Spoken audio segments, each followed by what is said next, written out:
So, Darren, we've had two games since we last spoke.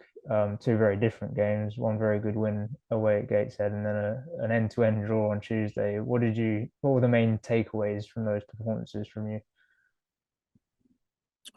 No, the Gateshead game was very pleasing. All of these wins are really pleasing because I still don't think we've probably hit the standards consistently through a game that we could or we will. Any trip that far north is always nice to pick up a win and get back on the bus. And players applied themselves very, very well. I also think that I think the other night was a really good point. Really good point. I don't disrespect opponents. I don't disrespect points. I don't disrespect progress. And then another point is progress in my eyes. So could we have done things better? Of course. Could I have done things better? Of course. But we're learning on the job, and while we're picking up points and learning on the job, that's a good thing. The worst thing you want to be doing is learning on the job and losing. And then everything's kind of rolls downhill very, very quickly then. So no, we'll be intending to improve certainly on Saturday. But the attitude and application of the players is magnificent. So I've got no real concerns with it. And on Tuesday in particular, we had a couple of full debuts. Reece Brown and Jake Vokins came into the side. What did you make of their impact on the team? Well, Jake's been really unfortunate. He's been a fair period now and been very unfortunate not to play, and that's not been his fault. That's probably been the performances of Josh in particular, who've been excellent. Josh Casey has probably hindered him, and then he's played more so on the left midfield position or in a midfield position. And when he's come on, he's done very, very well. And as you saw Tuesday night, even the player that's not played for us, he probably gets our two best chances of the game, aside from the goals, the chance he had first half and the chance he had second half. And again, because he's probably not hardened to week in, week out football because of me and my selections, those chances became probably a little bit more difficult than they will maybe in 4 or 5 games' time.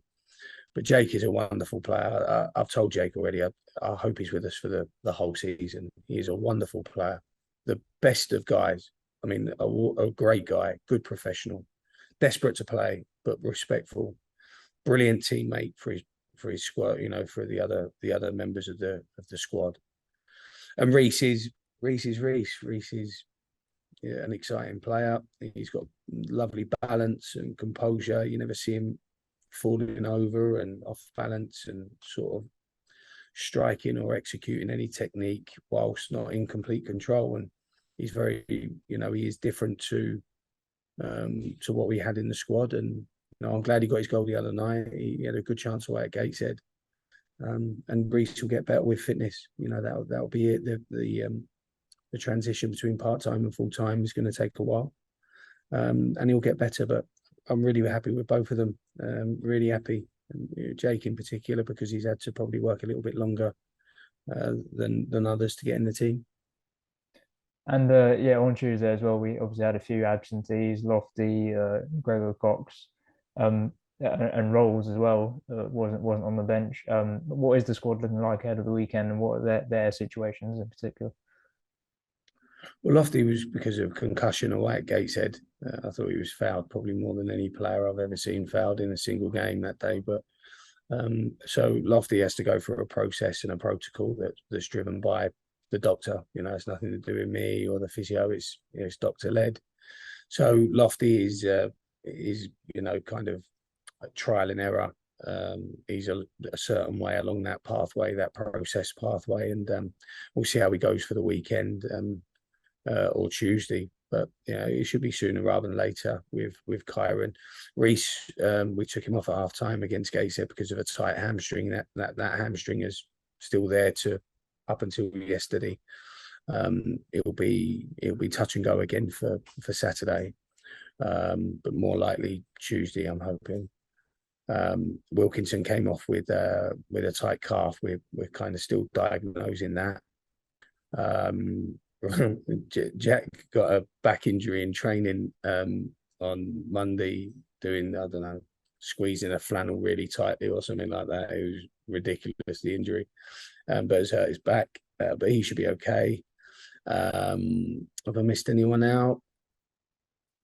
And Jermaine, we took off on Tuesday night for a tight groin. So it's a few, but this happens. And then, and I know we didn't have 5 subs. Honestly, I don't care. I just want people that can be used. I don't like filling up the bench with people that can't be used. I don't particularly care what it looks like. I can only use 3 subs, as long as if we had 3 subs and all 3 of them are going to make a contribution to the game, it's a good 3 subs. I took 2 subs to Wrexham last year away from home when we beat Wrexham at my old club. So I'm not really one like that. I don't like putting people on the bench just for the sake of putting a shirt on and warming up and all of that. That's not really my style. So, players that are on the bench because they can be used and utilised. And we may recruit externally before Saturday's game. And Eastleigh are opponents on Saturday back at home again. What have you made of them so far this season, and what sort of challenge will they be? Well, I think Lee and I were pretty similar in our approaches in pre-season. There was quite a big turnover, quite a big rebuild going on at his club and obviously ours. And those things take time, and you probably won't see the best of either of us until after Christmas, because these things do take time. And then when you've got to bring in players during those processes as well, that pushes the clock back a bit. So I think it was incredibly brave in terms of the direction that they went in and the turnover they made, and they've made a solid, steady start, which is all you can really ask for when you've had such a big turnover. And Eastleigh's a really good club, one of them Bromley type clubs, Borehamwood type clubs that are really trying to push the boundaries of their status.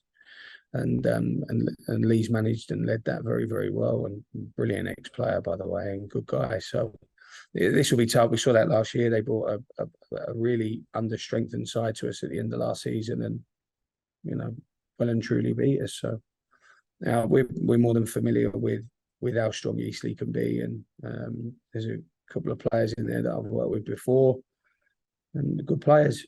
But all the teams are well coached. You looked at Dorking the other night, excellent, really good side. There's no poor sides anymore. And just finally, obviously the games continue to come thick and fast. Next Tuesday, we've got Yeovil, the rearranged game. Again, what sort of challenge will they be? And obviously, you know them a bit more personally than most. Well, I only know about what I knew, and it doesn't matter where I am in my career and where I am in the country or working. I'll always have an affinity with that football club because of the tragic circumstances that we went through and the dramatic circumstances, COVID and the playoffs where we slept in the stadium for 4 weeks, to save costs on hotels and accommodation. And then we really brutally, sadly, tragically lost Lee Collins, and that was the club where I lost, a good friend and an excellent player. And so those things kind of merge you together. After that, it's always a club that I'll look fondly on. I really will. And I wish them the best of luck. When we play against them, they're the opponent. They're the opponent. No matter who the players, whether I work with the players or not, they're the opponent. And I want to beat them as much as I want to beat everyone, as well as I want to beat Aldershot and all the other ones that have a connection with our football club. So, tough games though. This is going to be a tough period. We're coming into I call it the belly of the season. We're really hitting the belly of the season now, and we need to be prepared. Well, best of luck on Saturday, and we'll speak to you then. Thank you.